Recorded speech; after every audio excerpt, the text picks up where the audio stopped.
mirada, un hola muy temprano, te despiertan los sentidos, Honduras conectada en un solo latido.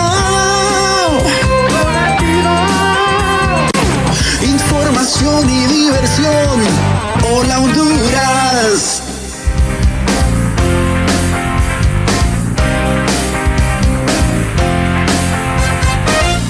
Bienvenidos a Hola Honduras. Iniciamos una nueva jornada informativa cerrando la primera semana del mes de octubre y cerrando también este feriado morazánico. Gracias a usted por su fiel sintonía. Recuerda también que puede hacerlo a través de www.btv.com.hn y también en 92.5 Acción Radio en los distintos puntos del territorio nacional. Estamos como siempre con una agenda cargada de información para llevarle hasta la comodidad de sus hogares. Usted que está disfrutando de este último día de feriado en casa, descansando. Le invito para que nos acompañe durante estas 2 horas de información. También lista la licenciada Egma Calderón con Diálogo de Impacto aquí en el CEP.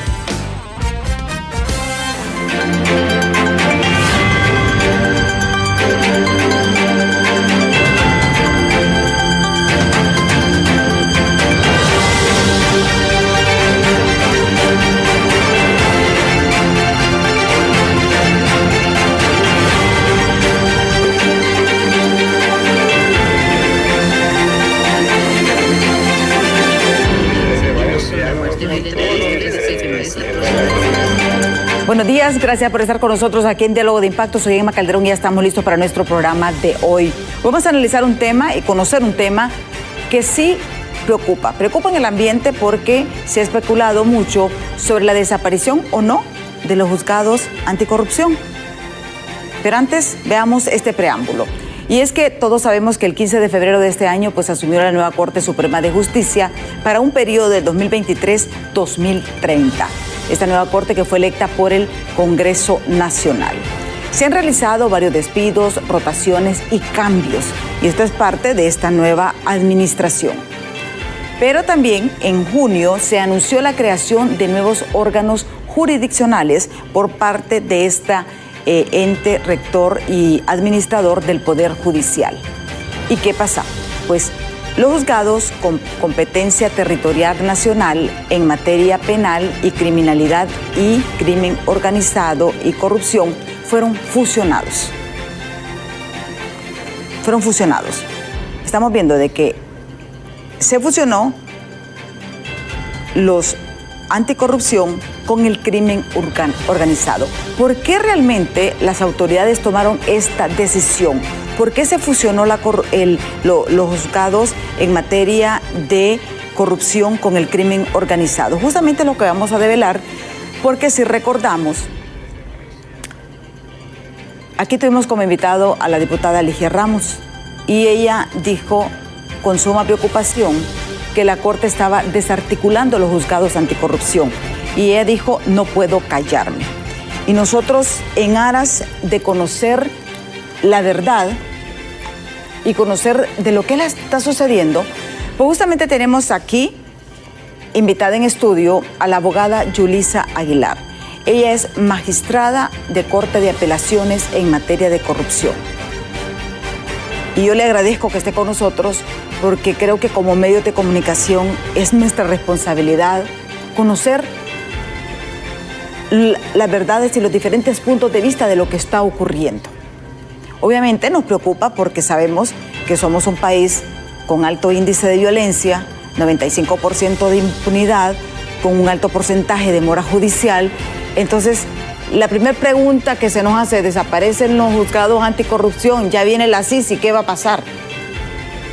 Pero bueno, yo le agradezco, abogada, que esté aquí con nosotros en Diálogo de Impacto. Muchísimas gracias, Emma, muy gentil, le agradezco la invitación y para mí es un placer compartir en su estudio con usted y con sus televidentes y con el pueblo hondureño una información tan importante y esencial como es precisamente estar informados sobre lo que está ocurriendo en el sector justicia y en especial en el Poder Judicial de Honduras. Sí, porque la primera pregunta que nos salta en esto es el hecho de que se está hablando de que viene la CICI y que se creó cuando la Maxi estos juzgados anticorrupción y se dice, por ejemplo, van a desaparecer.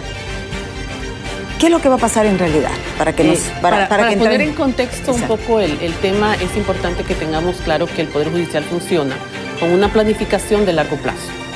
Entonces, primero se realizó una planificación allá por los años 2015, en los cuales se consideraba que efectivamente los juzgados, se creara este juzgado contra la corrupción, porque precisamente existe una gran demanda del pueblo hondureño para establecer de esa necesidad de juzgar delitos de alto impacto como son la corrupción. Sin embargo, actualmente ya se ha aprobado un nuevo plan estratégico, la nueva Corte Suprema aprobó un plan estratégico, entre los cuales un eje transversal está la gestión judicial eficaz y el acceso al usuario, y brindarle una oportunidad a los usuarios para que sus causas sean diligentes. Cuando en un proceso judicial nos tardamos 3 años, 4 años, esto no es justicia pronta y efectiva. Entonces, lo que se realizó fue un estudio en el cual se estableció cómo estaba la realidad de los circuitos. No sé si quisiera que le explicara el contexto. Sí, exactamente. Y si tenemos... tal vez no podemos la presentación porque la abogada pues ha tenido a bien para que hablar en base, como ella dice, es una planificación que se hace a largo plazo. Además, hay un plan estratégico para esto. Y aquí pues vamos a irlo para que la abogada vaya a ir explicándonos realmente por qué se llegó a esa determinación. Muy bien, si miramos nosotros, uno de los enfoques de esta nueva Corte Suprema de Justicia es precisamente el combate a la corrupción, a la criminalidad organizada y a la extorsión. Y entonces aquí teníamos 3 órganos que ustedes pueden ver ahí, son 3 circuitos diferentes. Teníamos el circuito de criminalidad organizada, el circuito de corrupción y el circuito de extorsión. Todos estos eran con jueces de letras. No sé si seguimos a la siguiente, podemos ver, cada circuito tenía órganos judiciales especializados. Y en esto, miren, nosotros teníamos, en corrupción hay juzgado de letras, tribunal de sentencia y corte de apelaciones. Este personal y esta figura se replica en extorsión y se replicaba en crimen organizado. ¿Y qué es lo que ocurrió? Entonces, no existe el mismo impacto de delitos de corrupción que delitos de extorsión y de criminalidad organizada. En la población, el delito que más se está cometiendo es la extorsión. Entonces, si nosotros podemos ver, creo que en las siguientes diapositivas, lo que nosotros teníamos aquí es 2 problemas esenciales. Un alto rezago judicial en 2 circuitos especiales, que era el de extorsión y de criminalidad organizada. Cuando hablamos de criminalidad organizada, en realidad, jurídicamente, hablamos de delitos de secuestros, asesinatos, tráfico de drogas, tráfico de armas, trata de personas, o sea, todos esos delitos con criminalidad organizada. Y luego teníamos otro problema que es la subutilización y distribución inadecuada de personal. O sea, en un circuito muy cargado y otro circuito con poca carga. Si miramos con la siguiente, nosotros entonces teníamos el problema ocasionado por altos ingresos de cargas en unos circuitos, en especial en extorsión, bajos ingresos de cargas en otros circuitos, en especial en corrupción, y falta de personal y recursos en los circuitos que estaban muy cargados. O sea, y si vemos en el siguiente gráfico, podemos observar, aquí usted mira la distribución de carga. Podemos ver que extorsión, que implica Tegucigalpa y San Pedro Sula, recibió en el juzgado de letras 1.952 expedientes. Es decir, el 80% de la carga de lo judicial estaba en extorsión. En crimen organizado, que representa casi el 80%. Que representa el 80% de la carga judicial, para que la gente más o menos tenga un porcentaje, ¿verdad? Así de es. Lo que. Y en competencia, en criminalidad organizada o territorial, que era secuestros, asesinatos, tráfico de drogas y todo lo que es relacionado con aquellas causas que está involucrado crimen organizado, teníamos el 17%. Que son 430 expedientes. Y en corrupción, el 3%, 65 causas. Estamos hablando de un 3%. Un 3%. Para compararlo, un 3% versus un 80% de carga. Extorsión, exactamente. Con la misma personal para extorsión y con el mismo personal para corrupción. O sea, en extorsión había una sala de jueces y en corrupción había una sala de 4 jueces también. Entonces tenemos 4 jueces que estaban conociendo causas de corrupción en comparación con 4 jueces que estaban conociendo causas de extorsión, hablando de un 80% de la criminalidad en extorsión que se produce en Honduras.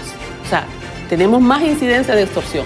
Luego vemos en los tribunales de sentencia ocurría lo mismo, porque nosotros vamos por órganos jurisdiccionales, ¿no? Sí. Entonces tenemos primero los juzgados de letras y luego los tribunales de sentencia. Y vean, en los tribunales de sentencia teníamos la misma situación, apenas el 3% sigue siendo de corrupción y el 28% sigue siendo de competencia nacional. O sea, usted puede ver ahí, es clarísima la estadística de que un impacto altísimo lo tenemos en extorsión, el 80%. Y aquí, para ser claros, es el mismo personal en las mismas condiciones. Exactamente.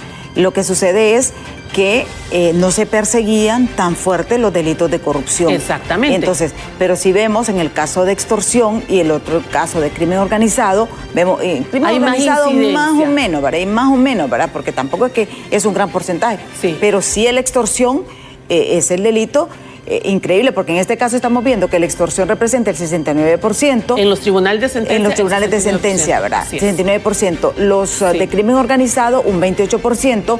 Y vean, corrupción se mantiene con un 3%. Y aquí es donde uno se pone, si somos uno de los países más corruptos, así es, no estamos combatiendo realmente eso. Sí estamos combatiendo la parte de violencia. Sí. Pero no la parte de corrupción. Exactamente. Y ahí el problema no es del Poder Judicial, porque nosotros solamente estamos a la espera de recibir los requerimientos fiscales. Entonces, el Ministerio Público no nos presenta requerimientos fiscales, hay razón de que el circuito de corrupción tuviera tan baja carga, pero no podemos tener 4 jueces de corrupción conociendo 57 casos versus 4 jueces de extorsión conociendo 1.452. La distribución es inequitativa. Es como que yo le ponga a un agricultor a hacer 10 manzanas de terreno, a trabajar 10 manzanas de terreno, y a otro agricultor solo le pongo una manzana. No es comparativo. Usted tiene que darle equidad en el trabajo a todas las personas que están en el Poder Judicial. Entonces, este planteamiento, abogada, para quedar claro, ¿esto se inició a partir de junio? ¿Esta rotación o todavía no se ha implementado? No se ha implementado, no ha empezado. Ajá. Porque todavía teníamos que esperar la publicación en el Diario Oficial La Gaceta, que ya fue publicada ahorita el 14 de septiembre. Y empezamos ahora, en esta semana morazánica, creo que se van a hacer todas las transiciones. Estamos esperando, la señora presidenta iba a tomar decisiones sobre este tema para establecer nuevos acuerdos al personal. El personal no se mueve. O sea, no estamos diciendo que se va a despedir todo el personal, jueces certificados están ahí. Y esto es bien importante porque esta gente tiene una preparación, pero obviamente, y no va a variar realmente, porque al final están dentro del mismo circuito, podemos decir. Exactamente. Lo único que ya corrupción, les dijimos el punto es que los señores jueces de corrupción ya no van a conocer exclusivamente delitos de corrupción, sino que ellos también van a ampliar su competencia a conocer delitos de extorsión. Entonces, cuando tenemos más jueces conociendo delitos de extorsión y de secuestros, de criminalidad organizada, entonces ya tenemos más personal atendiendo al usuario que lo necesita. Porque acá el punto es darle celeridad a los procesos. Usted no puede decir que interpuso un recurso y que vengan 6 meses después a darle una respuesta. Si nosotros tenemos una víctima que necesita una respuesta. Exactamente. Por ejemplo, vaya, en estos casos, y cuando hablaba con Melvin Duarte, él me explicaba esto. 6 meses han estado en los circuitos anticorrupción sin ni mover ningún expediente, abogado. ¿Es cierto esto? Sí, es cierto. Sí, es cierto, hemos estado, y si seguimos con las gráficas, le voy a mostrar los costos de la resolución. Este es igual un comparativo y vemos que desde Cortes de Apelaciones, que es otro órgano jurisdiccional del circuito, y como vemos igual, en el caso de extorsión siempre se mantiene la estadística de que es un aumento increíble, y luego seguimos con la siguiente. Vamos a ver, quisiera mostrarles en la siguiente. Aquí, mire, se refleja cómo estamos. Por ejemplo, hablamos en extorsión, teníamos 1.952 expedientes, pero solo en juzgados de letras 3 jueces conociendo. En corrupción, 2 jueces conociendo, y en competencia nacional 3 jueces para 430 expedientes. Usted mira la estadística, el trabajo es desigual. Sí. Desigual para todos. Si podemos ver la siguiente, esto es los tribunales de sentencia, en los que usted mira que en el extorsión, ya en enero de este año, se creó una nueva sala de un tribunal de sentencia, y entonces ahí teníamos 4 jueces conociendo, 2 salas, perdón, conociendo de 1.452 cargas, y tenemos en corrupción 4 jueces conociendo de 57 expedientes. O sea, no es totalmente desigual. Si seguimos con la otra, podemos ver el comparativo igual. Mira, esta es la carga activa. Esta es la carga activa actual. Exactamente. Eso es lo que tienen ahorita. Ahorita, justamente los tribunales en estas 3 competencias. Exactamente. Y miren, corrupción tiene 15 expedientes activos. Y extorsión tiene 1.187 expedientes activos. Y competencia nacional, que es criminalidad organizada, tiene 219 juicios activos. Sí. Lógicamente, los delitos de corrupción son más complejos en muchas ocasiones y llevan un proceso un poco más largo. Pero igual usted dice, 15 expedientes en un circuito no se compara. Y el otro 1.187. Entonces tenemos que optimizar los recursos, porque cuando nosotros... Y hay que aclarar algo, ¿verdad? Eso no es culpa de los jueces, no, ni de los magistrados, no, porque... Y aquí es bueno explicarle, abogada, y mantengamos esta imagen, en el sentido de que ustedes dependen de la acción, del movimiento y del trabajo del Ministerio Público. Exactamente. Porque, mire, y aquí, ¿por qué es tanta cuestión que está pasando en el Congreso Nacional? Porque todo el mundo tiene que controlar el Ministerio Público, porque al final tenemos este resultado. Explíquenos cómo afecta o cómo puede beneficiar realmente la actividad del Ministerio Público en la acción que puedan ejecutar los jueces. Claro, nosotros tenemos 2 situaciones en que el Ministerio Público actúa. Primero, realizando la investigación. O sea, una investigación adecuada, con pruebas correctas, es lo que le da la fortaleza y le que dice al juez, puede decidir en función de pruebas. Porque los jueces no podemos decidir en función de díceres. Es que fulano me contó, alguien dijo y alguien... No, nosotros vamos en función de pruebas. Tiene un documento que lo establece, tiene un video, tiene algo, entonces la investigación es importante en el Ministerio Público. Pero también después de la investigación el Ministerio Público tiene que presentar el requerimiento fiscal. Exactamente. Y entonces cuando presenta el requerimiento fiscal ante un juzgado es cuando se active el Poder Judicial. Y entonces ahí nosotros tenemos obligación de darle celeridad al proceso. Pero si el Ministerio Público no nos presenta requerimientos fiscales, difícilmente nosotros podemos hacer algo, porque la acción penal pública le corresponde al Ministerio Público. Y por eso es todo el debate de si a la CICI se le da o no se le da la acción penal para efectos de... Tal vez ese término, porque hay términos que tal vez usted y yo los entendemos, pero sí me gustaría explicar esto de la acción penal pública. Es para que el pueblo entienda qué es lo que está pasando y pueda tener una dimensión. ¿Qué es la acción penal pública? ¿Por qué es exclusiva del Ministerio Público? La acción penal pública es cuando ocurrió un delito, por ejemplo una muerte, un robo, y entonces el Ministerio Público tiene el monopolio. Es el único órgano que está facultado legalmente para ir a presentar una acusación ante los tribunales, ante los juzgados. Nadie más puede. O sea, yo puedo tener una persona, me pueden haber robado mi celular, pero no puedo ir yo personalmente al juzgado a presentar una denuncia y decirles, señores jueces, resuélvame esta situación. Eso no lo puede hacer cualquier persona, solamente lo puede hacer el Ministerio Público. Y a eso nosotros le llamamos la acción penal pública. Es decir, ellos son los que tienen la potestad de presentar acusaciones por delitos. Usted puede conocer un caso de corrupción y decir, tal funcionario está realizando actos de corrupción, pero no puede usted ir a presentar la denuncia directamente a un juzgado. Tiene que ir primero al Ministerio Público. Exactamente, y esto es para que entendamos por qué es tan importante el actuar del Ministerio Público en el combate de la, yo le digo corrupción, porque no es la impunidad, sino la corrupción. De la corrupción. De la corrupción. Entonces, ¿qué sucede? Yo puedo tener las pruebas de un caso, pero yo no puedo ir directamente al juzgado a presentarla. Y porque tiene que ser a través de un fiscal. Así es. Y esta es parte del proceso, pues, y son las partes. Y usted tocó este tema, abogada, y es importante. Y es el debate realmente por la llegada de la CICI, si va a tener la CICI facultades de acción penal pública para hacerlo y no depender de la autorización de un fiscal como ha venido sucediendo y sucedió con la Maxi. Exacto. O sea, que la Maxi nunca pudo presentar, sino que tuvo que haber sido siempre a través del Ministerio Público. Exactamente, y por eso es tan importante la elección del fiscal general. Vea usted, porque la elección del fiscal general también implica que él va a tomar decisiones de cuáles las líneas que va a seguir para el combate a la corrupción.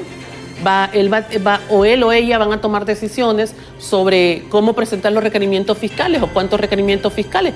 Entonces, la pregunta es, ¿por qué razón el Ministerio Público no nos presenta requerimientos? Nosotros como Poder Judicial lo desconocemos. Lo que sí sabemos es que el personal que está dentro del Poder Judicial está siendo poco utilizado, ¿okay? Porque es un personal capacitado, es un personal comprometido, es un profesional. De hecho, el circuito de corrupción y el circuito de extorsión están certificados en calidad. Pero el problema que nosotros tenemos es que la demanda en el ámbito de extorsión es inmensa, inmensa. Y las personas que son víctimas de extorsión, que es un delito que también les impacta y que es obviamente tan impactante como la corrupción, también tienen derecho a que nosotros les demos en un tiempo pronto y efectivo y le digamos, señor, su causa ya fue resuelta en el plazo que la ley manda. Pero no puede ser que 5 años después nosotros le estamos dando una respuesta, 3 años después. Entonces el Poder Judicial tiene que optimizar los pocos recursos que tienen, sí. Porque otra cosa que el Poder Judicial no se le da el 3% que constitucionalmente le corresponde. ¿No se lo dan? No se le da, el Congreso Nacional no se lo dan. Y entonces nosotros tenemos hay que echar mano de lo que existe y hay que optimizar los recursos de lo existente. Fíjense que una sentencia nos costaba, y no sé si me puede poner la gráfica más adelantito, estaba en la presentación, más adelante está. Mire, ahí esa es una proyección de cuándo culminarían los procesos actuales en el Tribunal de Sentencia de Extorsión si no les entran nuevas causas, o sea, nuevos procesos y con lo que tienen. Terminarían el 1 de mayo del 2027. Sin más, que no les ingresara absolutamente nada más, tal como estaban. Sin que no les ingresara absolutamente nada más, estaban terminando el 1 de mayo del 2027. ¿Cuántos años son? O sea, estamos hablando de 3 años, 4 años, para que nosotros le demos una respuesta a una persona de procesos que iniciaron hace 2 años anteriormente. Entonces, eso no era posible. Y la siguiente es más impactante, fíjese, este es el costo de las sentencias. Esto es bien interesante. Sí, mire, esto es lo que cuesta una sentencia. Entonces, la que está más arriba, que es color naranja, tal vez no se mira tanto, lo podemos hacer. Tal vez la podemos ampliar. Ampliar un poquito. Esta, la primera, ahí, vea, cuesta, la que es roja es la del Tribunal de Corrupción. Costó las primeras 2 sentencias que emitieron 7.273.382.46 lempiras. Eso fue en el 2018, eso costó. Exactamente, eso costaba, porque costaba. Porque ahí solo les entraron como 2, solo lograron. Y aquí viene importante, ¿verdad? Por ejemplo, en extorsión, una sentencia costaba 154.054.36 lempiras. En sentencia, en Tribunal de Sentencia en materia de corrupción, 7.273.382.46. Y estamos hablando de que esto, pues, es dinero que paga el pueblo hondureño, porque es el pueblo hondureño el que paga. Entonces, ¿qué sucede? Si comparamos del 2018 al 2022, vemos que se redujo un poco. En el caso de una sentencia, en el caso de materia de extorsión, cuesta 104.133.61 lempiras. En materia de corrupción, 2.612.268.27. Y hay que señalar algo acá. El año que ha sido más barata la sentencia en extorsión es en el año 2021, que una sentencia costó 45.545 lempiras con 86 centavos.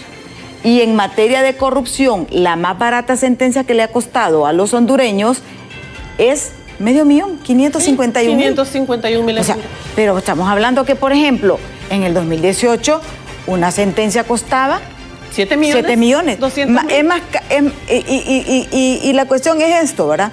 Y me van a perdonar esta expresión. Y metían un caso bagatela. Así es. Un caso de ¿qué? De 1 millón, 2 millones. Y gastamos más en buscarlos. Exactamente. Gastamos más porque la justicia penal es cara. Exactamente. Y esto es bien importante, abogada. Miren, esto es bien importante porque ese es dinero de nosotros. Es increíble que una sentencia en casos de corrupción nos cueste a los hondureños 7.2 millones de lempiras. Y ahorita, bueno, el 2022, está costando 2.6 millones de lempiras. Exactamente. Es demasiado, es muy caro. Y entonces el Poder Judicial, ¿qué tiene que hacer con ese dinero? Optimizarlo. Tiene que darle a las personas un mejor servicio y para eso reutilizamos el dinero. Entonces, ¿cuál es la propuesta? Si seguimos con las dos, la diapositiva siguiente, entonces aquí, ¿cuáles soluciones planteamos? Bueno, reorganizar la estructura de los circuitos, conservar jueces y magistrados capacitados en temas, porque, mire, yo he sido magistrada de extorsión, pero tengo capacitación para ser jueza magistrada de corrupción. O sea, no es que es algo súper diferente, absolutamente no. Y entonces lo que hemos hecho es el personal que tenemos, talento certificado y calificado, porque también los de extorsión fuimos seleccionados por Maxi. Sí. O sea, el circuito de extorsión también ha sido seleccionado por Maxi. Y el circuito de crimen organizado tiene excelentes jueces. O sea, jueces capacitados, la Embajada Americana les ha dado mucha capacitación, hemos tenido capacitación internacional y aquí entonces tenemos incluso los 3 pasos que tenemos. O sea, primero fortalecer el circuito, ¿verdad? Luego la reorganización de las competencias y vamos con un tercer nivel actualmente, que es un proyecto que se está trabajando también y que va a venir a corto plazo, esperamos que ya esté aprobado por el Pleno de la Corte, que es precisamente empezar con un sistema de gestión de calidad. Ya lo tenemos, pero debemos mejorarlo con un sistema de gestión que sea antisoborno, es decir, que permita controlar las actividades que se realizan a lo interno de los juzgados también para que demos una respuesta adecuada y también no se propicie la corrupción dentro de los juzgados. Y luego, si seguimos con la siguiente diapositiva, por favor, la siguiente, gracias, para que vayamos viendo lo que claramente, sí. Antes de continuar con esto, porque esto está bien interesante, se los digo, yo estoy sorprendida. Estoy sorprendida de que una sentencia en el 2018 al pueblo hondureño le haya costado más de 7 millones de lempiras. ¿Y por culpa de quién? El Ministerio Público. Y por eso es la importancia. Porque el juez se mueve de acuerdo a la presión. Bueno, hay algunos jueces también que dejan mucho que desear porque tampoco es que vamos a meterlos a todos, ¿verdad? Pero en el caso de ustedes que están en estos circuitos, que fueron entrenados para la corrupción, como usted dice, son jueces certificados. Y al igual se certificaron fiscales, porque no fueron, o sea, y se certificaron también policías para la investigación criminal. Así es. Pero si la policía no mueve al fiscal y el fiscal no mueve al juez, se para. Y este es el enredo que tenemos. Pero eso vamos a ahondar un poquito más después de la pausa. ¿A partir de cuándo viene esta fusión? Y ¿se está preparando la Corte Suprema de Justicia para la llegada de la Maxi? Esto lo veremos después de pausa. No nos cambie que ya volvemos.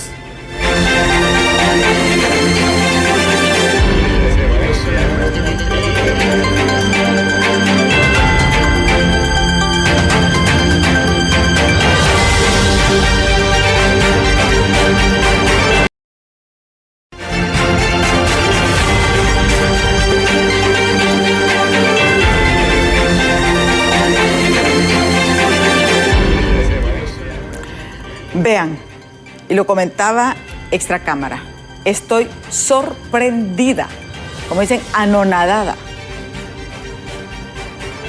que una sentencia en materia de corrupción nos cueste a los hondureños más de 7 millones y actualmente anda por 2.6 millones el año pasado. ¿Se pueden imaginar ustedes cuántas personas ¿A cuántas personas se les puede aplicar justicia con ese dinero? Esas son las inequidades que hay acá. Esas son las injusticias de la justicia. Porque no tenemos una lucha frontal.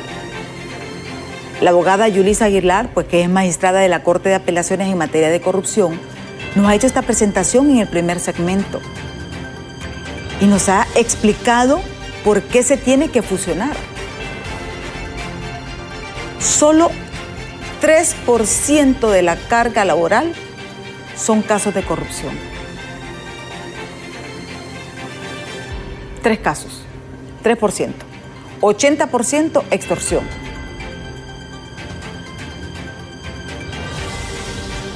Entonces, 17% crimen organizado. Entonces, ¿qué es lo que están haciendo? Haciendo esta reforma que, ¿para qué? Para que estos jueces, preparados en materia de corrupción, puedan conocer otros casos, por mientras, porque hay que decirlo, por mientras el Ministerio Público se reactiva, define una nueva estrategia anticorrupción. Y realmente, y lo decimos, yo estoy sorprendida con estos gráficos. E igual se sorprendieron los magistrados de la nueva Corte cuando ellos conocieron esta información, porque lógicamente es una información bien documentada, se ha analizado con la Dirección de Administración, con las estadísticas, todo está muy bien documentado. Entonces, claro, como buen gerente, ¿usted qué hace? Usted dice, tengo un personal que es capaz, que puede conocer otras causas y que le puede resolver la situación a varias personas. Entonces lo voy a poner a que también conozcan de extorsión. Y eso es lo que está ocurriendo, que los jueces que conocen de corrupción también conocerán de extorsión y también de criminalidad organizada. Y están capacitados para ello. Eso le iba a decir. Usted está capacitada en materia de corrupción. ¿Tiene las competencias? Sí, totalmente. Totalmente para manejar crimen organizado y manejar extorsión. Por supuesto, porque en realidad solo es el delito el que cambia, pero todo el proceso de cómo juzgamos un delito de corrupción, cómo juzgamos un delito de extorsión es el mismo. Entonces, mi capacidad y la capacidad de mis compañeros y compañeras que están en los circuitos son exactamente las mismas para todos. Ellos tienen tanta capacidad para juzgar un delito de extorsión como uno de corrupción o como uno de crimen organizado. En realidad, el crimen organizado jurídicamente está integrado por todos estos delitos. Está integrado por la corrupción, está integrado por la extorsión. Y entonces, como buenos gestores, buenos administradores, ¿qué es lo que hace la nueva Corte? Dice, ok, vamos a fusionar estos circuitos para que optimicemos. ¿Y cuál es el resultado? Que vamos a agilizar todos los procesos de extorsión y que vamos a tener buenas resoluciones también en corrupción. Porque el costo de la sentencia de 7.2 millones es en el Poder Judicial. Imagínense cuánto cuesta el Ministerio Público. Ministerio Público, porque eso sí, ahí tardan, porque son años los que se tardan para poder procesar. Así es. Imagínense policía y hay que ver qué caso fue. Porque si tuvo la suerte de que se lo investigaran, ¿verdad? Porque también hay tanta demanda. Y si finalmente resultó en condenatoria o absolutoria, eso es otro tema que hay que analizar. Porque de repente... ¿Y si fue inocente? Y fue inocente, imagínense, el costo del Estado para decirle, no, usted es inocente, no es el responsable. Y entonces la gente que está en los hospitales, que no tiene medicamentos, que ahorita hemos visto que están con hemodiálisis, con problemas, y entonces estos fondos... el Poder Judicial los puede reactivar porque hay otras áreas que son también importantes. O sea, estamos hablando del tema de extorsión, que es básico, es sustancial. ¿A quién no le afecta la extorsión en este mundo, en este país? A todos. Esto es terrible la situación como está. Pero aquí volvemos al punto y volvemos a los delitos bagatela. Se agarra al que anda cobrando, pero el que recibe el dinero, ¿y dónde está ese dinero? Exactamente. Y ahí volvemos al punto, con el perdón de los señores fiscales que son también mis colegas y que obviamente ellos también tienen sus limitaciones, pero el Ministerio Público es el que está haciendo este trabajo. La investigación y la acusación la hace el Ministerio Público. La policía y el Ministerio Público. Si en extorsión ya la temática y la forma de trabajo mire, hacemos una entrega vigilada, miramos, alguien llegó y le entregó el dinero y agarramos al que recibió el dinero. Eso es todo. Entonces, claro, ahí nosotros como jueces se lo hemos dicho en varias ocasiones a los señores fiscales, a los señores policías, tienen que mejorar la investigación. Y en el caso, vaya, por ejemplo, el transporte les piden que los depositen en determinadas cuentas y lo han dicho públicamente. Y ahora por Tigo Money, o sea, lo hacen por esas remesadoras, o sea, lo mandan por el teléfono con todas estas nuevas, las aplicaciones Tengo y todo eso. Entonces ya ni siquiera tienen contacto con ellos. ¿Y cómo investigamos eso? Hay que fortalecer esta investigación de parte del Ministerio Público. Yo les comentaba en alguna ocasión que me reuní con policías hace algunos años, les decía, miren señores, si ahora, ¿quién no tiene una cámara en su teléfono celular para que filme? ¿Quién no puede grabar una llamada? Mire el caso del extorsionador en la zona norte, que le pegó el disparo de la M1, que le pegó el disparo, famoso, ahí lo capturaron. Mansito te llegó, pero también, él es operativo, pero ese dinero llega a un punto grande, y ese es el que se debe atacar. Pero bueno, esto es lo que está pasando. Ustedes sí van con este proceso, abogada, de esta reforma, y aquí viene la parte más importante. ¿Están preparados? ¿Afectará esta reforma, esta reeducación, en el caso de que venga la Sisi? No, en lo absoluto. Al contrario, la fortalece. Porque en el caso de que venga la Sisi, lo que el Poder Judicial está esperando es que haya un volumen de requerimientos fiscales por corrupción. O sea, que haya más acusaciones por corrupción. Entonces, si hay más acusaciones por corrupción, tenemos que darle una respuesta pronta y necesitamos más jueces. Entonces, ahorita ya quedaría, mire, no sé si podemos ver en la presentación, yo les muestro cómo quedaría integrado el circuito, cuántas personas van a conocer. Y entonces esto lo que nos va a hacer es celeridad procesal. Mire aquí, tenemos por lo menos 8 jueces de letras, 5 salas, o sea, pasamos de una sala de corrupción a 5 salas de corrupción. Es decir, si me viene un requerimiento fiscal por corrupción, ese requerimiento lo vamos a diligenciar mucho más rápido ahora. Entonces, como vamos a tener con la Sisi, esa es la esperanza, volumen de requerimientos fiscales bien fundamentados. Eso es lo que todo el mundo espera. Exactamente. Entonces, lógicamente, con 5 salas va a ser más rápido. Sí. Tener al menos jueces de ejecución, que no teníamos. O sea, solo teníamos un juez de ejecución a nivel nacional para conocer todas estas causas. Ahora por lo menos van a haber 3, o sea que se va a diligenciar un poquito. Puede ser que sean 4 y 2 salas de corte de apelaciones. O sea, ustedes prácticamente se están preparando para la batalla, ¿verdad? Lo que pasa es que lo que no saben ustedes si van a haber hombres para esa batalla, ¿verdad? Porque depende del mujeres. O mujeres, sí. O sea, dependemos del Ministerio Público, pero nosotros decimos, si viene la Sisi, estemos preparados para afrontarla y tengamos suficiente personal capacitado. De hecho, le voy a comentar que actualmente tenemos por lo menos el 50% de magistrados y de jueces de extorsión están siendo capacitados en delitos de corrupción y de lavado de activos y de blanqueo de capitales por la parte de la Organización de las Naciones Unidas. Sí. O sea que estamos en proceso de también diciendo, nos estamos preparando, estamos unificando el circuito, fortaleciéndolo con personal, dándole las capacidades técnicas y además las capacidades de conocimiento, porque ahorita va esa capacitación de más de 7 meses continuos de capacitación para que los jueces de extorsión también estén involucrados con los casos de corrupción y lavado de activos. Mire, ya tenemos algunos televidentes que nos han mandado los mensajes. Los voy a leer seguidos porque para que demos respuestas globales. Porque es interesante conocer las personas que nos han escrito al 3182-5600. Dice, felicitamos a la jueza por esa información que van a implementar sistema de gestión o cumplimiento de las normas. Eso vendrá a transparentar más el actuar de todos los servidores judiciales y pondrá en alto la actuación de esta corte que preside Rebeca Raquel y jueces de alto quilate como usted, abogada, dice uno de los televidentes. Vamos con el siguiente, dice, buenos días, licenciada Enma. Está muy bien todo lo que dice la abogada, excelente, pero ¿quién se encarga de revisar al MP? Porque hay que decirlo, aquí hay correcciones más que otras instituciones. Saludos. Buenos días, licenciada Enma, todo lo que dice la abogada está muy bien, pero el MP hay corrupción. ¿Quién se encarga de eso? Es lo que... ¿Quién fiscaliza a los fiscales? Y eso es parte de los procesos que tenemos que ir evolucionando como sociedad. Buen día. ¿Cómo se va a combatir la corrupción si no funciona el Tribunal Superior de Cuentas? Ya lo dejaron inoperante en este gobierno, que lo dice otro televidente. Dice, buen día, Diálogo de Impacto, saludos. En relación a estos flagelos que tanto afecta a esta sociedad hondureña, que cada día va en decadencia, hay que ver la raíz del mal que genera que las personas se involucren en delitos ilícitos como por ejemplo la extorsión, la falta de empleo, trabajo, y que el gobierno de la República tiene la responsabilidad de generar empleo para evitar que las personas se involucren en dichos ilícitos. El caos que tienen esos diputados del Congreso Nacional de no poder elegir un fiscal general y adjunto es lo que genera que el actuar del Ministerio Público no opere efectivamente como ente acusador. En conclusión, el sistema estatal judicial y de juzgados andan por la banda izquierda, no dan el ancho para combatir tantos delitos en una sociedad en decadencia como sucede en nuestra Honduras.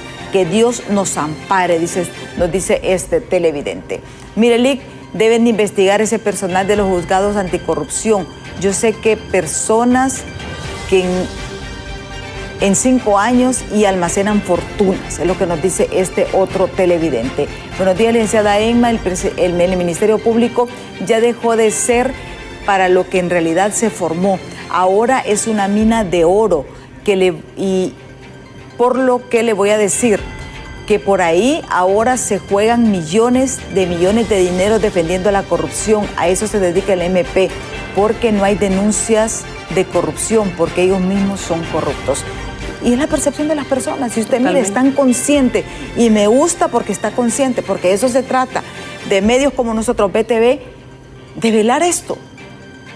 Y los canales de aquí están abiertos. Si el Ministerio Público quiere venir a explicar su posición, porque lo hablábamos en esta Cámara, cada quien tiene su realidad. Cada quien tiene su realidad. Nosotros estamos actuando de la realidad del Poder Judicial.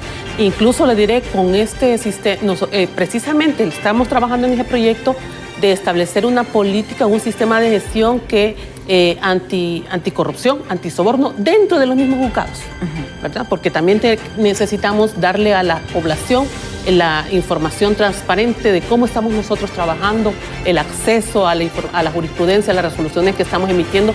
¿Por qué la emitimos? Porque a veces lo único que nos están diciendo es que nosotros somos corruptos. Y no ven que de repente la resolución que hemos emitido es porque el Ministerio Público no nos trajo las pruebas correctas. Entonces no podemos generalizar y decir que en todos los casos el Ministerio Público no ha investigado o que todos los jueces son corruptos. Pero sí queremos evidenciarle al pueblo hondureño, mostrarle las resoluciones y por qué el juez toma esta decisión, tal o cual decisión. Y eso es lo que está haciendo el Poder Judicial a través de esta planificación que ya aprobó. Y ahorita vamos con el nuevo circuito. Pues sabemos que va a funcionar. Créame que los litigantes van a estar seguros de que sus causas van a ser diligenciadas más rápido, los abogados, las personas, los privados de libertad. Nosotros hemos estado haciendo un estudio también de lo que ha ocurrido en los centros penales. Hay unas condiciones infrahumanas, sí. Tenemos un gran hacinamiento. Una persona presa es caro para el Estado. Cuesta mucho dinero tener a una persona presa. Entonces, y hay que buscar una solución a estos problemas también de la realidad nacional, que en muchas ocasiones, como lo dijo un televidente, hay personas que cometen extorsión o cometen un delito porque no tienen acceso a un empleo digno, no tienen educación, tenemos falencia en educación. Hay que ver la realidad de nuestra sociedad. Y fíjense qué interesante lo que le decía. La gente dice, ¿verdad? Solamente agarran al de a pie. Así es. El extorsionador que realmente ni sabe para quién trabaja. Así es. Y lo hace por necesidad, porque muchas de estas personas, y no es que uno lo justifique, mire, no, es un delito. No. Pero tampoco vamos a tratar a un cobrador de extorsión como el autor intelectual de la extorsión. Son dos términos bastante diferentes y aquí no se llega. El Ministerio Público no.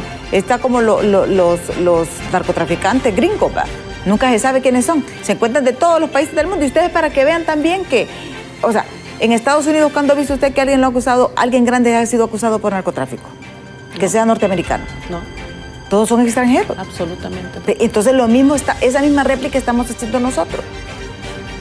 Entonces es ahí donde debe cambiar. Y por eso es este 95% de impunidad. Imagínese, Emma, que el último requerimiento fiscal del Ministerio Público fue en diciembre del año pasado y luego vino otro ahorita en septiembre. O sea, tuvimos 9 meses sin un tan solo requerimiento fiscal en materia de corrupción. No puede ser. No podemos tener un personal ahí haciendo nada. o paralizado. Estaban haciendo algo, ¿no? Pero sin ese montón de trabajo que tiene otro circuito. Exactamente. Y aquí, y si sumamos a esto los 2 meses de huelga de los fiscales, eso tuvo un costo terrible, porque se paralizó el Poder Judicial, y por eso las sentencias van a salir más caras en el 2023. Exactamente. Porque la sentencia, los costos de la sentencia que vimos es del 2022, 2.6 millones. Pero con este problema de los 2 meses de retraso por la huelga de los fiscales, en el 2023 se va a incrementar este costo. Se va a incrementar, y con la ausencia de requerimientos fiscales por 9 meses, desde el tiempo del diciembre del año 2022 a septiembre del año 2023. Entonces estamos hablando de 9 meses en que el Ministerio Público no ha presentado nada. Entonces también, bueno, señor de Luferco, le digamos, ¿qué pasó? ¿Dónde están entonces los requerimientos fiscales? Ellos podrán tener alguna situación interna que les está afectando, que nosotros desconocemos, pero el punto es que el Poder Judicial no puede quedarse de brazos cruzados y no puede ver que el personal y los recursos se están yendo o desperdiciando cuando tenemos otro circuito que está muy cargado de trabajo. Hay que optimizar los recursos, debemos darle una respuesta al pueblo hondureño, debemos darle transparencia, debemos darle celeridad, y eso es lo que se está trabajando. Sí. Bueno, el tiempo se nos ha agotado, abogada. Mire, rapidito. Así es. Un millón de gracias. ¿Qué debe esperar el pueblo hondureño de ustedes, bueno, en el caso de los jueces y magistrados en materia de corrupción? Muchas gracias. Bueno, pues yo creo que debe de tener confianza en que vamos a acelerar los procesos judiciales, vamos a darle mayor celeridad y vamos a dar calidad en las resoluciones que emitamos, para que la gente tenga una respuesta adecuada a los problemas que está enfrentando día a día. Los usuarios que llegan al Poder Judicial, realmente nosotros les demos una justicia abierta, accesible, y que le resuelva los conflictos a los que se ven enfrentados día a día. Sí. Bueno, muchísimas gracias a la magistrada de la Corte de Apelaciones en materia de corrupción, la abogada Yulisa Aguilar, por haber compartido con nosotros, revelarnos cosas que estamos impactados. En el 2018, una sentencia en materia de corrupción costó 7.2 millones de lempiras. Vean ustedes. En el 2022, 2.6 millones de lempiras. Como ellos mismos nos dicen, durante 9 meses no ha habido acción por parte de la UFERCO en los tribunales de corrupción. Entonces, ¿qué se hizo? Readecuar estos. Y nos ha explicado, para que quede claro, cuando venga la CICI, pues tendrán que hacer otra reorganización. Pero que esto no va a afectar, nos garantizan, no va a afectar realmente el funcionamiento de la CICI en caso de que llegue al país. Muchísimas gracias a la abogada. Gracias por la invitación. Un millón de gracias a ustedes, televidentes, por habernos sintonizado. Así que les espero mañana nuevamente en punto de las 7 de la mañana aquí en Diálogo de Impacto. Y los invito a que continúen con la programación de BTV.